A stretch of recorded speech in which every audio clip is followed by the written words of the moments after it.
reaching a high of 91. I'm meteorologist Jason Caterina on AM 560, The Answer. Get the latest weather, traffic, and news updates online at 560theanswer.com. Now, from the Signature Bank Studios. If you're looking for the latest news, insight into what it means, and the sharpest opinion, there's only one station in Chicago where you can turn, and it's this one. We're AM 560, The Answer. Top of the morning, Dan Proft here. Miranda Devine, her piece over the weekend in the New York Post, she makes the argument. She makes an argument, frankly, that a lot of MAGA supporters, Trump supporters, are unwilling to make. So I give her credit for that. You have a lot of MAGA supporters right now on this Epstein matter who are basically unwilling to criticize Trump because they are unwilling to criticize him ever, but they're also unwilling to defend him in this instance. Miranda Devine, not one of those. Epstein drama is an unnecessary distraction for Trump administration and plays into the hands of malign Dems. She goes through it, but she ultimately concludes, I'd love to know the truth about Epstein, but it's not worth tearing the administration apart and playing into the hands of malign Dems. Well, I'm a fan of Miranda Devine, but not really that argument. Because it seems to me that telling the truth about Epstein is precisely the way to prevent tearing the administration apart and playing into the hands of malign Dems. So I think she has it a bit reversed. And I think to do any less without at least a credible, detailed explanation of why you're doing less than advertised during the campaign is to damage MAGA's brand equity. What's the MAGA brand? Isn't it that the political class protects themselves at your expense and we protect you at their expense? I mean, that's one version of it, in my words, of what that brand is. But it doesn't feel like that's happening here. And in terms of distraction, I mean, she's right about that, but it's a distraction of their own making. So it's a distraction away from, say, the House Oversight Committee's investigation into who knew what when about Biden's cognitive decline.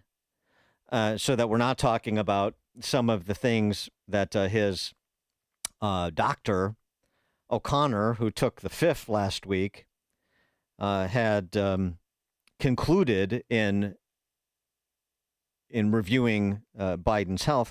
For example, in 2024, Dr. O'Connor's conclusion on Biden, 2024, last year, President Biden is a healthy, active, robust 81-year-old male who remains fit to successfully execute the duties of the presidency, to include those as chief executive, head of state, and commander-in-chief. I mean, it sounds like something Ali Mayorkas would have wrote. So, but we're not talking about that. We're not talking about, we're talking about it here, but to the point of it not getting near the amplification it would otherwise get. We're not talking about comments from former Biden officials like, golly gee, I don't know, Mike LaRosa, who is a PR flack for Jill Biden, who said this over the weekend about some of his colleagues that are being whistled before the House Oversight Committee? There was a culture of evasiveness when it comes to transparency. I said to your colleague Rachel Campos Duffy a couple weeks ago that they were allergic to transparency, and if you weren't stonewalling, if you weren't hiding the ball, it was usually a sign of betrayal or disloyalty to the Bidens. But I just don't think that this bunker mentality approach is helpful reputationally to the Bidens, to Dr. B, and to the president. They should be full disclosure, full transparency, showing that they have nothing to hide. This bunker mentality is sort of a way that people approached politics in the 90s, and it's just not sustainable in the media environment we live in. Dr. B, by the way, not a doctor. For more on this, please be joined by Scott Jennings, who is a new addition to our lineup. Happy to have him. His show, The Scott Jennings Show, premieres today at 1 p.m. on these airwaves, 560 The Answer.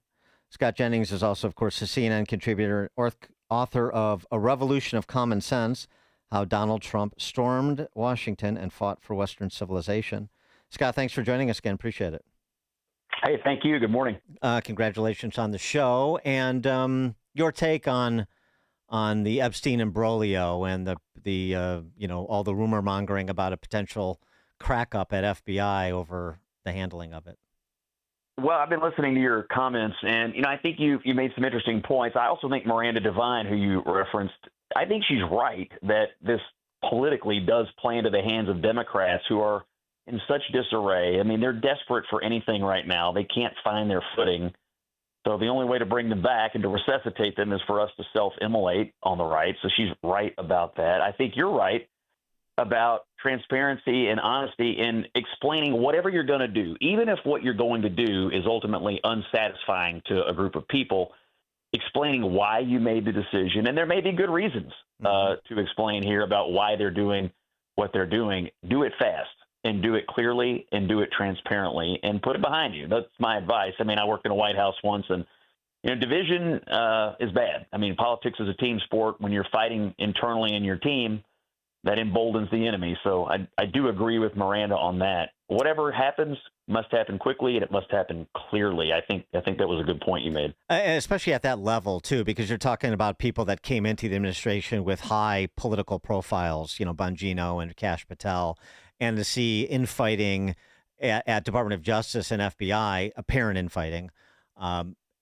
particularly when there is so much on the plate and there's the desire for so much of a reckoning, the opening of a criminal investigation into Comey and Brennan, that there's some accountability brought to bear and some restoration of norms that were violated under the previous administration.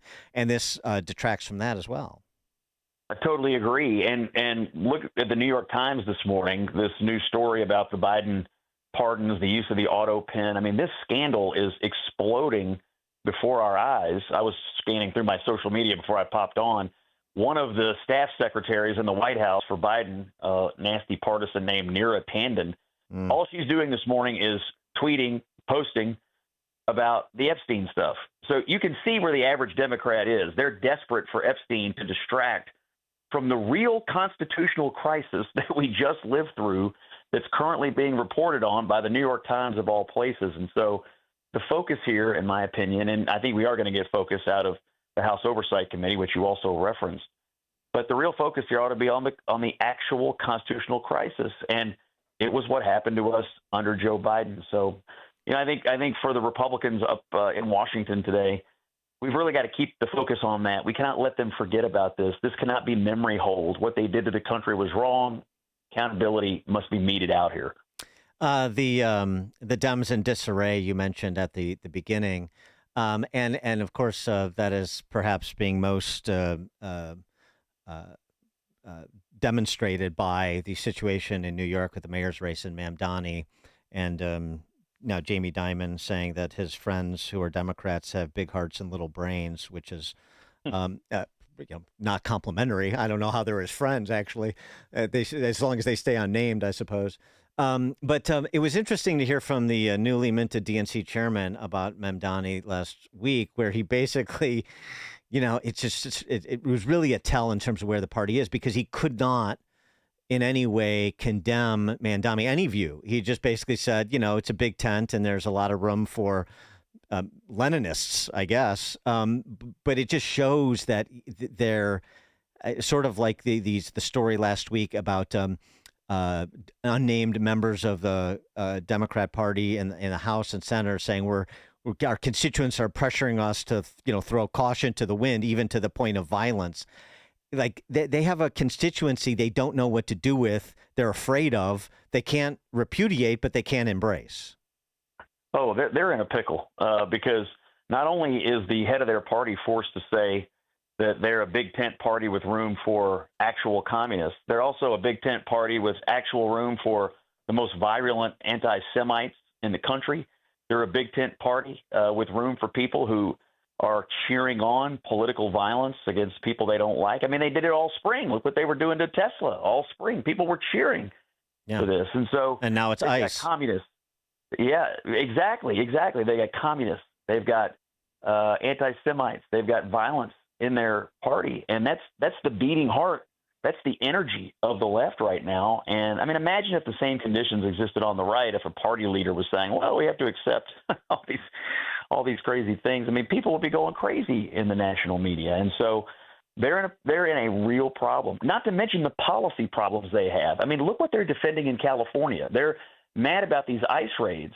I mean, they're saying Gavin Newsom's donors must be allowed to continue to employ trafficked child labor to pick the marijuana. I mean, that is a policy position passionately defended on television right now by people on the left.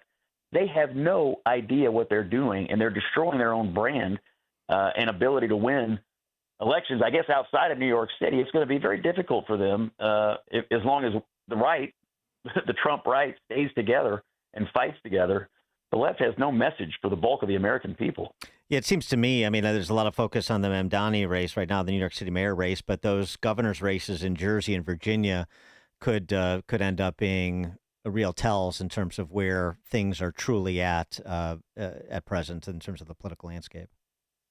Yeah, you always look for these off-year elections as a bit of a bellwether. I try not to overread them. Mm-hmm. But, New Jersey last year was closer than Texas. Yeah. And so, there's some evidence there that people are not happy with the status quo.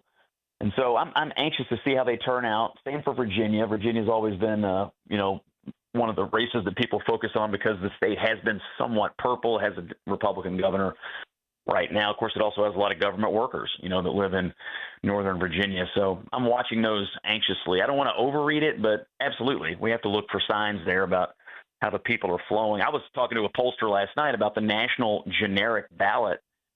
Right now, Democrats only have about a 2-point lead in the national generic ballot. In the last Trump off year back in 2018, I think it was 7 points. That's a huge difference. The Democrats had a 7-point lead on Republicans. So there's plenty of evidence the country has shifted to the right, shifted away from the radicalism of the left. And so that's the challenge for the Republican Party, for the conservative movement. How do you keep it going and defy expectations in the next midterm? Scott Jennings, CNN contributor, author of A Revolution of Common Sense, How Donald Trump Stormed Washington and Fought for Western Civilization, and the host of the new show on this network, Salem Network, The Scott Jennings Show, which you can hear today at 1 o'clock on these airwaves. Scott Jennings, thanks for joining us again. Appreciate it. Honored by the chat this morning. Looking forward to getting on the air with you. Thank you, sir. Great to have you. And Scott Jennings joined us on the Turnkey.pro answer line. Listen to podcasts of Dan and Amy from the AM 560 mobile app. Download it today at 560theanswer.com/mobile. Gain insight into building strong marriages and raising godly children with Focus on the Family with Jim Daly each weekday at 11:30 a.m. on our sister station, AM 1160. Hope for your life. Do you owe $10,000 or more in credit card debt or personal loans? With credit card debt at all-time highs, Debt Relief Advocates is urgently notifying